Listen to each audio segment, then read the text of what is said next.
So, good afternoon to everyone, and thank you very much, Christoph Balzer and Anne-Marie Bonnet, for inviting me to, let's say, spontaneously stand in for Kitty Seimans. So I must admit that I didn't have much time to prepare a presentation.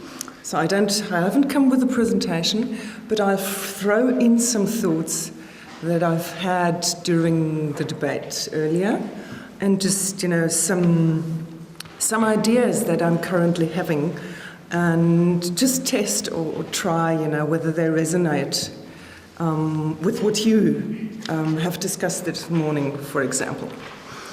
And there will be 2 points. My first point is that I'm sort of briefly going to discuss the term post-ethnographic or ethnographic that Siraj Rasool has also talked about already. And then the second thing is, and that will also I take the inspiration from your talk, Siraj, the museum without collections. The first point, the post-ethnographic museum. I guess many of you are familiar with Nora Sternfeld's concept of the post-representative museum, and I think Clementine Deleuze is the figure who's introduced the concept of the post-ethnographic museum to the German museum landscape or debate.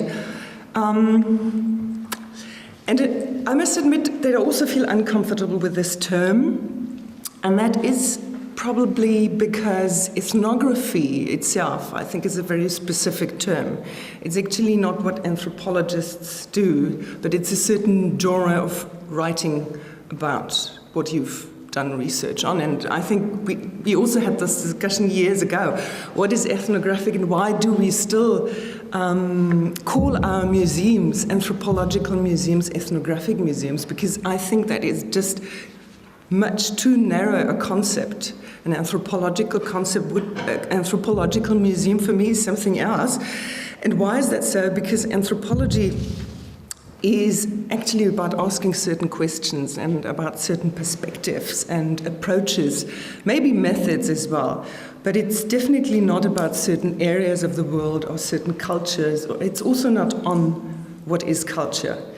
So it means much broader and more open way of engaging with questions like, why do people interact the way they do? And anthropologists, for example, have worked on topics like heavy metal in Madagascar, or embedded journalism in war zones, or on how geneticists construct difference between individuals or groups of individuals. And clearly from these 3 examples you can see this is something that in most ethnographic museums, topics that are never dealt with in ethnographic museums. So I'm actually also struggling with the term, and I wonder what an anthropological museum could be.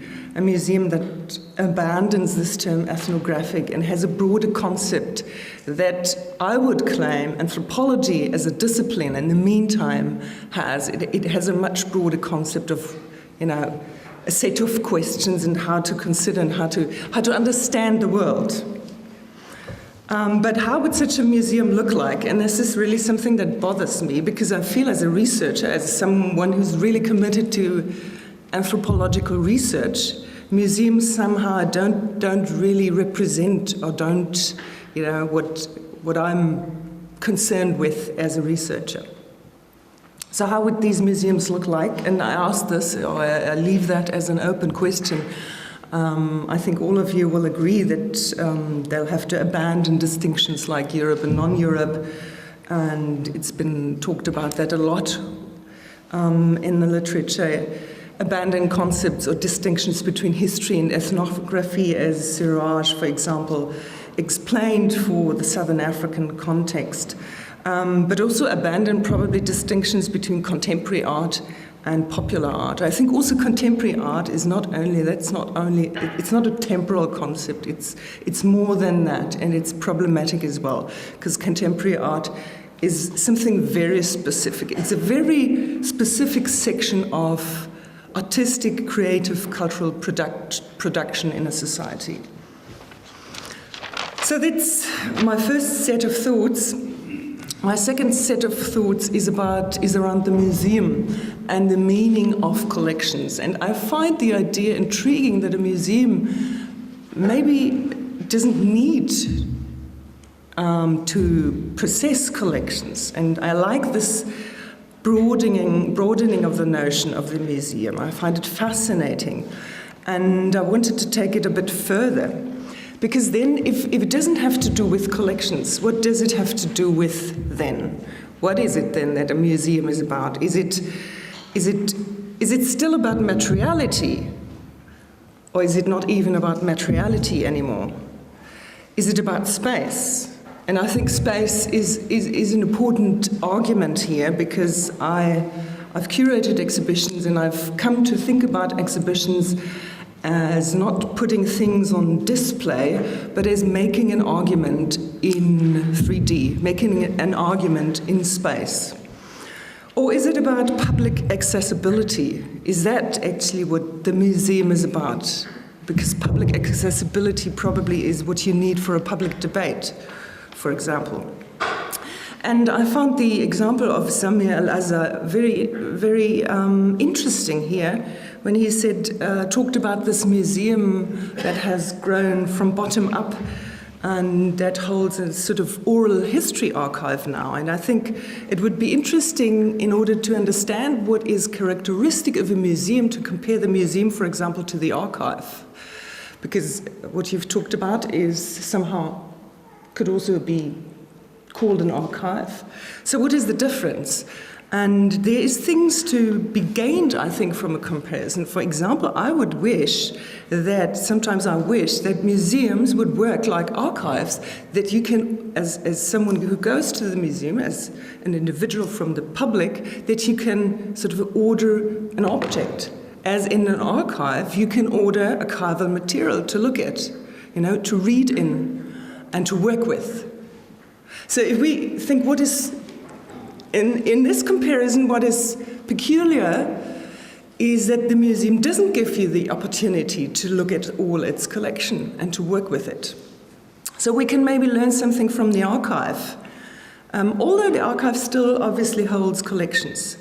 Or can we learn something from the theatre? And I find interesting about more recent developments in the German theatre landscape, that there is the so-called citizen theatre, which is a sort of a genre or a part of the program that theatres do, where lay actors develop their own pieces and play their own pieces and engage with the public like that. Or the theatre basically itself engages with the city society in another way. So that would mean a theatre is maybe a place where you play with roles, or where you put yourself in someone else's shoes. And then I would say this is a definition that I also, as an anthropologist, would like to use, because what we often do is that we put ourselves in someone else's shoes in order to understand what the different perspectives on the world are and how we can understand the world differently. So these are thoughts just to maybe complexify the idea of the museum, and maybe those other institutions that we all probably regularly go to, museum, archives, theatres, help us to understand what is specific about the museum, but maybe also ask whether we should not, even in that sense, broaden the idea of the museum as a way where we can create debates, engage with objects, engage with positions, engage with worldviews. So that's obviously not taking it too far, but yeah, maybe that could be an inspiration for for our discussion afterwards. Thank you very much.